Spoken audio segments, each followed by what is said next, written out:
The celebration may have stopped for Democrats in Washington, but there's still that warm glow of victory.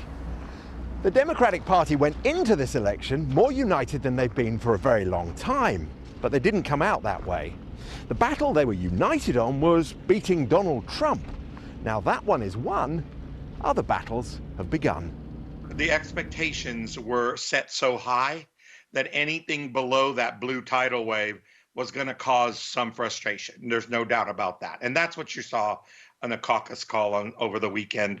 We look at torn apart in 2022. The call, involving much of the Congressional Democratic Party, was explosive and widely leaked. Abigail Spanberger is a centrist Democrat. She only just held on to her district in Virginia, blaming the left of the party for scaring her voters. And we need to not ever use the word socialist or socialism ever again.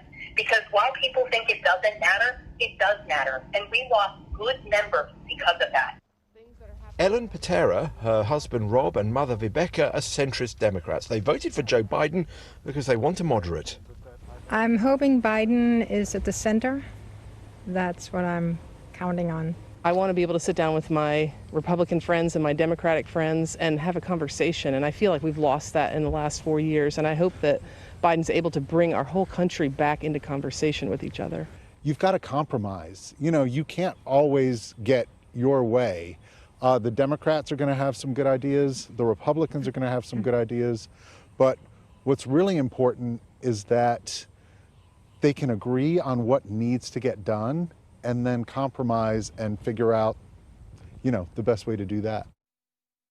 Joe Biden sold himself to his party as a deal maker, someone who in his long career has got on with everyone. This could be important since it's likely the Republicans led by Mitch McConnell will still control the Senate. Joe Biden will be pushing for whatever he can get done within the context of the Congress he will be dealing with. If progressives don't understand, we didn't win the Senate back yet, right? And we still might. But if we don't, David, you can't ram through a bunch of stuff when they're in the majority.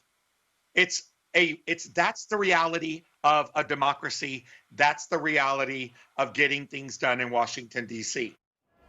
But many progressives who marched this summer shy away from the horse trading of the past. They believe Joe Biden can pursue a radical agenda if he's prepared to take his case to the people. They want him, for example, to appoint people like Bernie Sanders and Elizabeth Warren to his cabinet, even if the Republicans refuse to confirm their appointments. Zach Exley helped run Bernie Sanders' 2016 presidential campaign. If he spells out what his vision is and explains why he needs people like Elizabeth Warren and Bernie Sanders, I think those people will get confirmed. And he shouldn't just give up if the Republicans say no. What he should do is he should start going around the country and campaigning like crazy, whether he does it from his, from the basement of the White House on Zoom, or whether he actually goes around and starts doing rallies again. He needs to fight for it. The coalition that Joe Biden and his party put together at this election was impressively broad. It included rural voters like Ellen Patera and her family, as well as those in the cities. Keeping them all corralled together and happy once the governing starts, well, that's going to take some wrangling.